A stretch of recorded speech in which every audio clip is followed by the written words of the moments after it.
Good morning. It was a big crowd at the prayer breakfast this morning and lots of friends to see, so my apologies for running later today. We've had quite a week. Here we are now, 1 month into our majority. Our committees are appointed, they have reorganized, and they're having hearings. True to our For the People agenda, we've started our hearings on lowering health care costs by reducing the cost of prescription drugs. That was one of our opening hearings yesterday. The Energy and Commerce Committee did appropriations, and Ed and Labor held hearings protecting the pre-existing condition benefit and reversing the GOP's sabotage of the health care bill. Part two of the For the People agenda, one was lowering health care costs, the other is raising paychecks of America's workers and by building the infrastructure of America. And yesterday, the Transportation and Infrastructure Committee held its first hearing in investing in roads, bridges, mass transit, ports, airports, schools, water system, energy grids. The Mayor of Los Angeles participated, and others with experience in this. Again, number 3 of the For the People agenda was H.R. 1, cleaning up corruption and restoring integrity in government. Yesterday, the second hearing was held on H.R. 1, which will reduce the role of big, dark money so that the people's interest, not the special interest, will have a stronger voice. In addition, we've had 2 hearings, really the first in 8 years, on climate change, and one in the Committee of Energy and Commerce. The first time they've had a hearing in 8 years on natural resources as well, now that the Democrats are in the majority. And I was pleased yesterday to appoint this Select Committee on Climate. But before I go to that, I was very disappointed that in the State of the Union address there was no mention on violence in our country caused by the proliferation of guns. And we have our H.R. 8, which we will be bringing to the floor. We had our hearing this week on that legislation. It will be marked up and that will be sent to the floor hopefully this month. Yesterday, as I mentioned, I appointed the Select Committee on Climate. There's lots of excitement. I said that this Select Committee will have a leading role in taking testimony, building current information on solutions to the climate crisis, but that would be a Congress-wide initiative. As I mentioned, 2 of our subcommittees have already had hearings, but we hope it will be all of the committees of jurisdiction will be very involved in it, and that's the impression that I have. There's all kinds of ideas coming forward. We welcome all of them as they highlight the importance of this existential threat to the planet. In our committee, the work will be to find solutions. It's not a legislative committee. It will be its recommendations, as other recommendations, will be referred to the committees of jurisdiction, legislative committees of jurisdiction.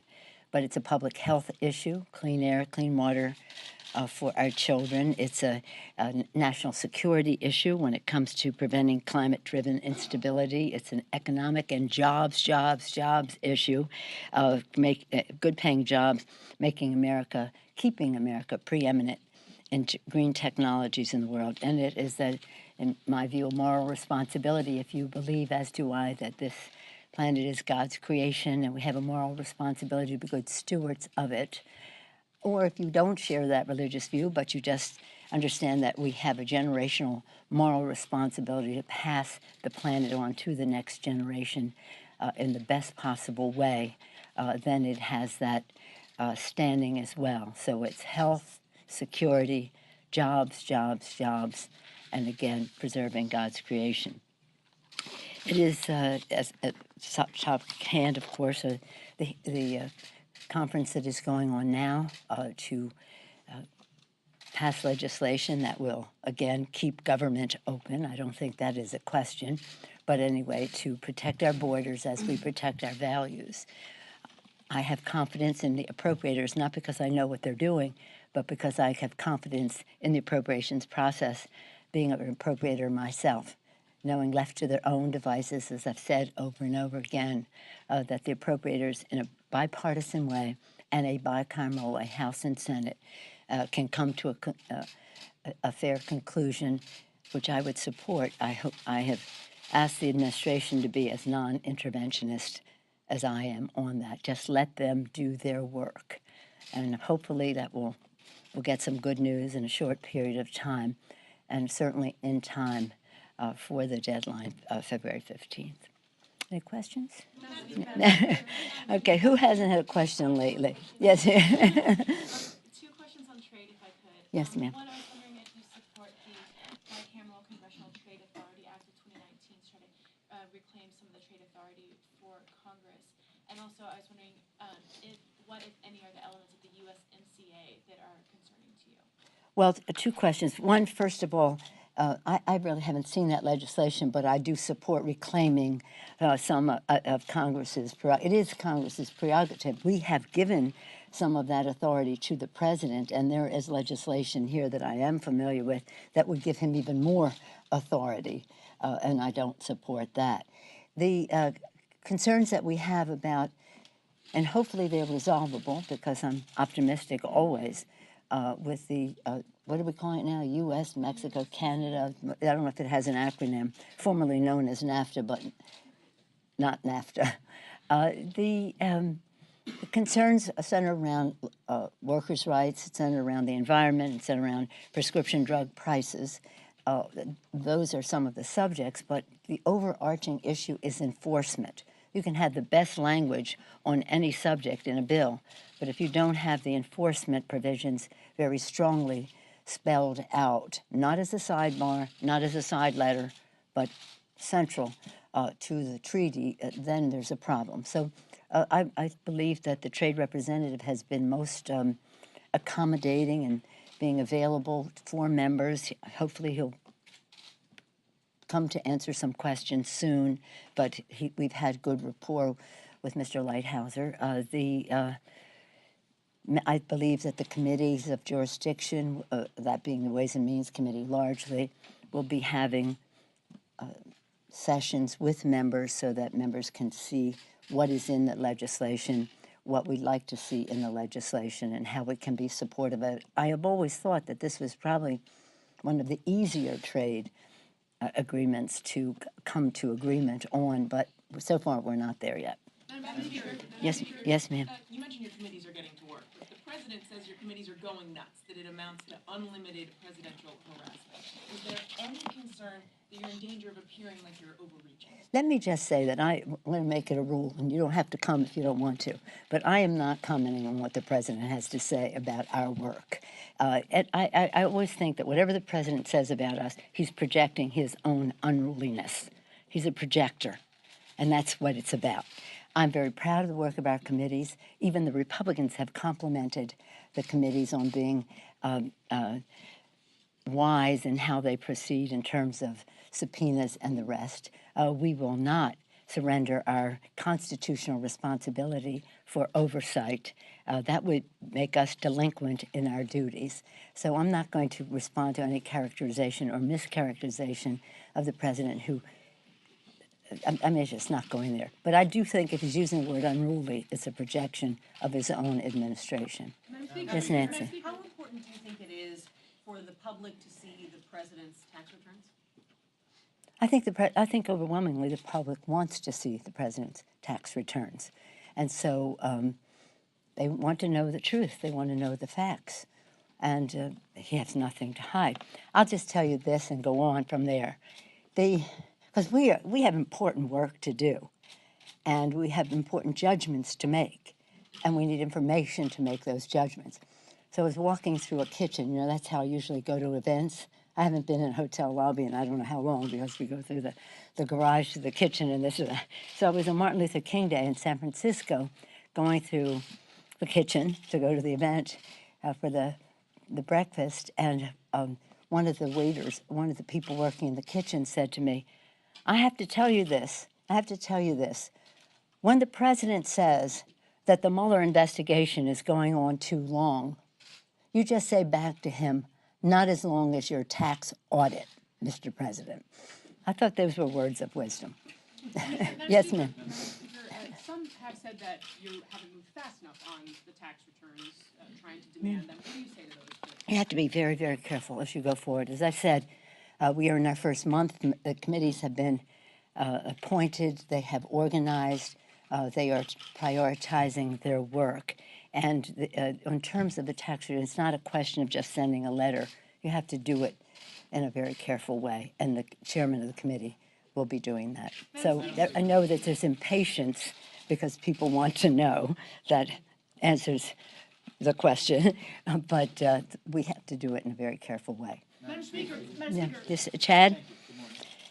With everything that's been going on with Virginia, the governor, the lieutenant governor, the attorney general here, Virginia's a swing state, important politically. You won several states there in the House.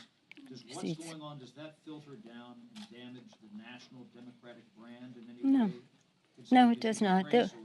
No, they will resolve their, Virginians will resolve their issues that they have there. It's sad because they have some very talented leaders there, but they have to have the confidence of the electorate, and they have to have the confidence of the legislature that they have to work with. But I'll leave that up to them. I have enough to do here without getting involved in affairs of Virginia. Yes, Charles? Madam Speaker, today a number of Democrats unveiled their Green New Deal Yeah, proposal. they will, It's yes. quite wide-ranging. They're talking about curbing air travel. They're talking about retrofitting every building in the country. What's your reaction to that? And can you talk about your own approach to climate legislation? And is it informed by the experience you had in 2009 and 2010 with the Clean Energy and Security Act? I thank you for the question because many of you don't know, but when I was Speaker, my flagship issue under President Bush was climate, addressing the climate crisis and increasing energy independence for our country. Under President Bush, in a bipartisan way, we passed one of the biggest energy bills in the history of our country. It was like taking millions of cars off the road, raising the emissions standards and many good features in it, including a compromise between us. He wanted nuclear, I wanted renewables. We came to agreement and had a magnificent signing ceremony.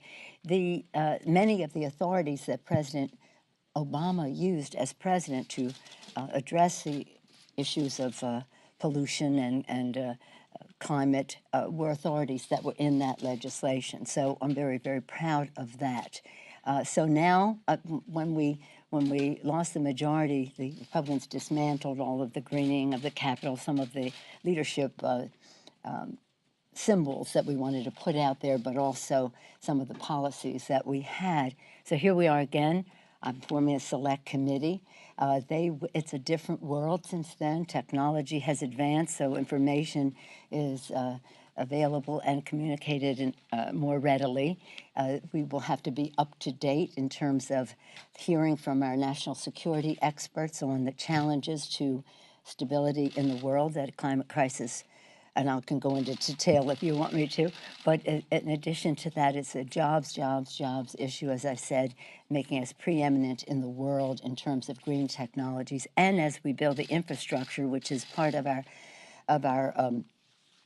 For the People agenda, we want to do so in a green, informed way. So, and it's a public health issue. It's clean air, clean water, a moral issue to leave the planet in better shape than we found it as we go forward. To follow up, is the Green New Deal proposal a useful baseline? I haven't, quite frankly, I haven't seen it, but I do know that it's enthusiastic, and we welcome all the enthusiasms that are out there. The purpose, though, of this select committee and the tasking that I have given to the committees of jurisdiction, I didn't even really have to task them. They had their own enthusiasms for it, was though that we would have a evidence-based, well-defined approach to how we go forward to make a difference. Because even then, in 2007, when we passed the first energy bill, but then continuing that debate under President Obama, it was getting too late. And now we're well past that time. So time is of the essence. We welcome the enthusiasm that is there. The Green New Deal points out the fact that the public is much more aware of the challenge that we face, and that is a good thing because the public sentiment will help us pass the most bold common denominator, the bold initiatives with the interest in, again, saving the planet while we create jobs, protect the health of our children, and pass the planet on in a very serious way. I'm very excited about it all, and I welcome the Green New Deal and any other proposals that people have out there. Thank you all very much. Thank you.